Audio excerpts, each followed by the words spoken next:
Oke, kita bahas ini yuk. Buat siapapun yang punya Bitcoin, ternyata ada loh serangkaian aturan tak tertulis yang jujur aja kuat banget pengaruhnya.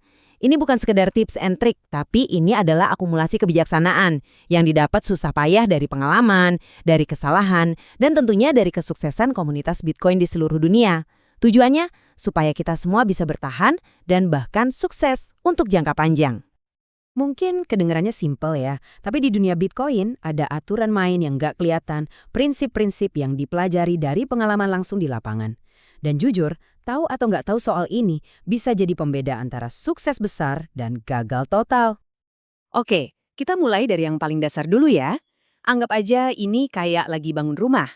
Sebelum mikirin mau cat warna apa atau sofa model gimana, Anda harus pastiin dulu pondasinya kuat dan temboknya nggak bisa dijebol. Nah, itulah yang mau kita bahas sekarang. Ini dia filosofi utama keamanan di dunia Bitcoin. Intinya gini, daripada cuma percaya gitu aja sama apa kata exchange, apa kata influencer, atau berita, Anda sendiri harus bisa ngecek kebenarannya. Di ekosistem Bitcoin ya pada akhirnya adalah wasitnya. Oke, kita bedah satu-satu ya 4 pilar ini.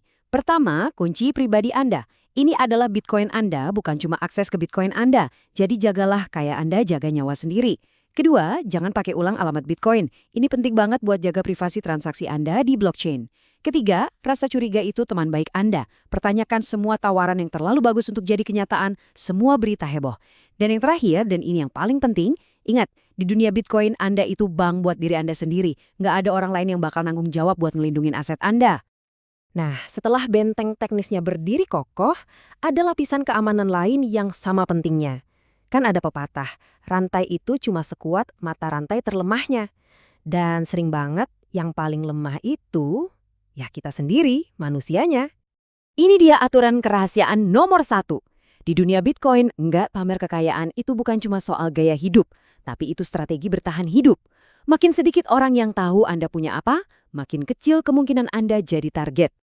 Aturan ini ya sisi sebaliknya dari koin yang sama. Ini kayak perjanjian nggak tertulis yang lindungin semua orang di komunitas. Dengan kita menghormati privasi orang lain, kita juga secara nggak langsung memperkuat budaya yang pada akhirnya juga bakal ngelindungin privasi kita sendiri. Jadi, intinya gini, jaga rahasia itu bukan berarti jadi parno ya. Ini adalah mekanisme pertahanan aktif. Ini cara kita melindungi diri dari penipuan, dari phishing, dan bahkan dalam kasus-kasus ekstrim, dari ancaman fisik beneran kayak perampokan. Oke, jadi ngamanin Bitcoin secara teknis itu satu hal. Tapi punya mental yang kuat buat megang Bitcoin untuk jangka panjang, nah itu tantangan yang sama sekali berbeda. Yuk kita lihat gimana cara membangunnya. Nah, di bagian kedua ini, kita akan fokus ke soal disiplin mental. Pola pikir inilah yang membedakan investor sejati yang mikir jangka panjang dari spekulator yang cuma cari untung sesaat. Salah satu musuh terbesar buat pemegang Bitcoin itu sebetulnya bukan harga yang naik turun, tapi noise atau kebisingan yang terus-terusan ada. Rentetan berita, opini di sosmed, notifikasi harga, semuanya itu dirancang buat mancing emosi kita biar ambil keputusan cepat tanpa mikir panjang. Ini mungkin kedengarannya aneh banget ya, tapi ada alasannya. Coba deh ingat-ingat, udah berapa kali berita nulis kalau Bitcoin itu mati? Fokus aja ke fundamentalnya, ke teknologi, kelangkaan, dan desentralisasinya. Itu ibarat kita punya peta di tengah badai informasi yang simpang siur. Nah, ini dia jebakan mental yang bikin banyak orang kejebak ngukur nilai Bitcoin pakai mata uang fiat kayak rupiah atau dolar yang kita tahu nilainya terus turun. Dan ini adalah perubahan cara pandang yang penting banget. Ukuran sukses yang sebenarnya itu bukan berapa rupiah nilainya, tapi apa yang bisa dibeli sama Bitcoin Anda dari waktu ke waktu. Itulah aturan nomor 8, fokus ke peningkatan daya beli. Disinilah banyak investor baru sering salah kaprah. Mereka mikir semua aset digital itu sama aja, dimasukin ke satu keranjang. Padahal, kenyataannya jauh lebih rumit dari itu. Aturan nomor 9 itu minta kita untuk bisa membedakan keduanya. Gini deh, anggap Bitcoin itu kayak emas digital, aset langka yang terdesentralisasi. Nah, di sisi lain, dunia kripto itu lebih mirip Silicon Valley, ekosistem yang isinya ribuan startup teknologi, masing-masing punya token sendiri yang mungkin ada nilainya atau mungkin juga nggak ada sama sekali dalam jangka panjang. Saat Anda benar-benar paham apa yang bikin Bitcoin itu unik, keyakinan Anda nggak akan gampang goyah cuma gara-gara tren sesaat di industri kripto yang lebih luas.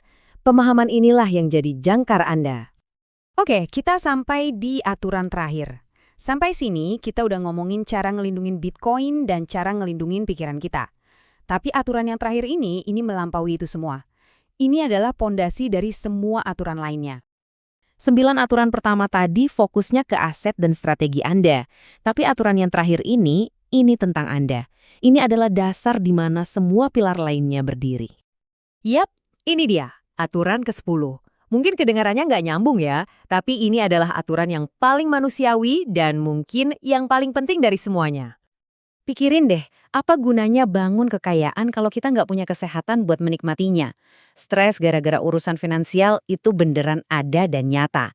Dengan jaga pikiran dan tubuh, kita bisa mikir lebih jernih dan tetap setia sama rencana jangka panjang kita. Kesejahteraan diri Anda, itulah aset nomor 1. Jadi, saat Anda lagi mikirin strategi Bitcoin Anda, jangan pernah lupakan aturan emas yang satu ini. Karena pada akhirnya perjalanan ini tuh lari maraton, bukan lari sprint. Dan Anda harus ada dalam kondisi terbaik buat bisa sampai ke garis finish.